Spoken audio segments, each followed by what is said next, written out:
Well, for Marion County's first-year coach, Rick Ross, it didn't exactly end the way he would have liked it, but still a very hard-fought battle here in Cookeville at the 2A state championship game between Marion County and Peabody.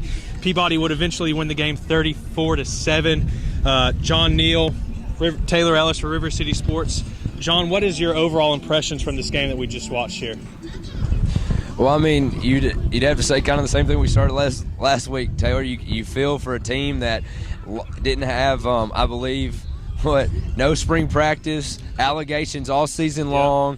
It felt like they were playing behind the whole season, playing catch-up with a lot of teams, and they usually got out in front of teams. Well, today they got behind early because of Kendrick Malone, Peabody's a star quarterback. He's only a junior, folks, so that's a name to watch next year around the state.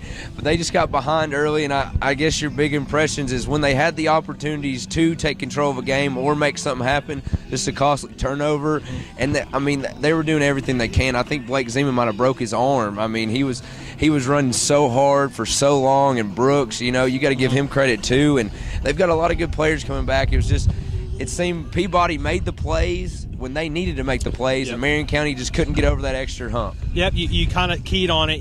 Peabody came out fast, had a 50-something yard touchdown run by Malone early in the game, and when Marion County did get rolling, they fumbled the ball 4 times. 3 of them went to Peabody, lost 3 fumbles. Other than that, do you think there's maybe something that Marion County would like to have back from this game, something they'd like to change other than the turnovers?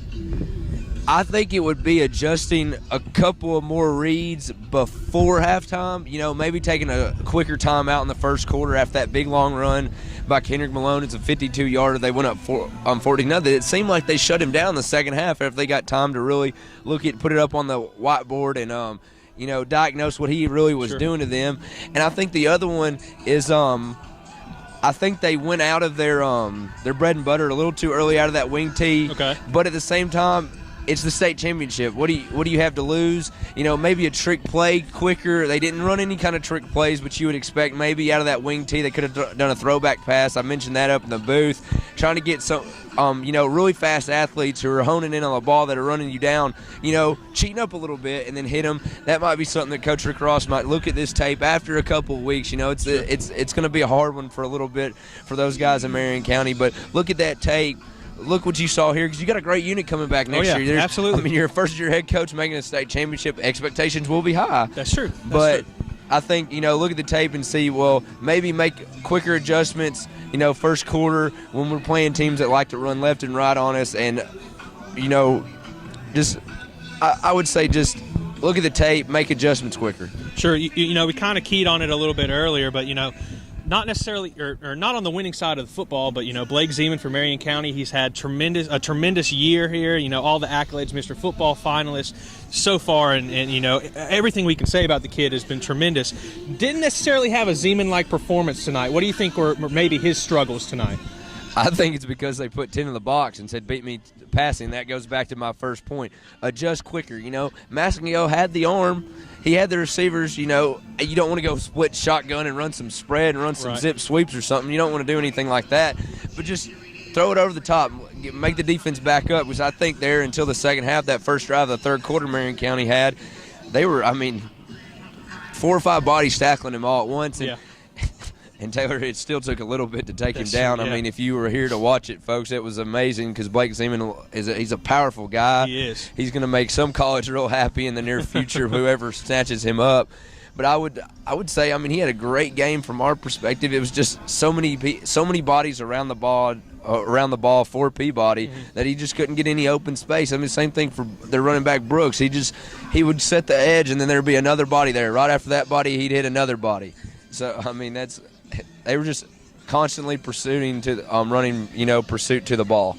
Now, we do want to apologize for that little snag you just saw here. Fulton here is warming up a little bit after the 2A state championship. They've got about an hour until kickoff here. But moving back to, the 2A game, Marion County, Peabody, was there somebody that we didn't necessarily expect to show up today that you felt had a very good performance? I have an idea of who you may say, but let me throw that to you. I think it'd have to be Xavier Ball. Yeah. Running back, actually talked with him afterwards. He is a senior, Taylor. I think it was a misprint in their TWSA pamphlet that we got before it. If that's not, we'll correct it. But right there at the end of the game, it was 28-7. They were driving. He busted 2 big runs, and then he went airborne for the last score. And then he also had 9 tackles on defense. He was flying around. That was a name that going in you didn't really hear, up in lights. You heard Malone, you heard Goodwin, and you heard Johnson. 3 guys they're going to have back next year. So think of the possibilities on a repeat is endless there. People are going to start talking about that. I know our buddy Mike Mulder over there at the Friday main event, he'll start talking about that. But I think Xavier Ball had a great game to go out with to really put his stamp on or leave the mark on the program for high expectations. This is your first ever state championship. I mean, you had to feel for kids that are, I think Kendrick Malone told you after the game it felt unreal for them. So, hats off to Peabody and everything they were able to do. Well, guys, that's going to basically do it for our football coverage for the season. It's been a very tumultuous season. We had some ups, we had some downs. We ended here, in Cookeville with a state championship. Didn't turn out the way we would have liked, but, still a great game nonetheless. Check us out. We've got tons of stuff coming your way as far as basketball season, both boys and girls. And as far as our football coverage goes, we'll see you here at the end of April when spring starts. Maybe have some surprises coming your way. Don't want to give away too much just as of yet, but please stay tuned to this website, social media, Facebook, Twitter, all the insiders. Check out those guys because we got a lot of great stuff coming your way. From Cookeville, I'm Taylor Ellis. John Neal with River City Sports. We'll see you guys here soon.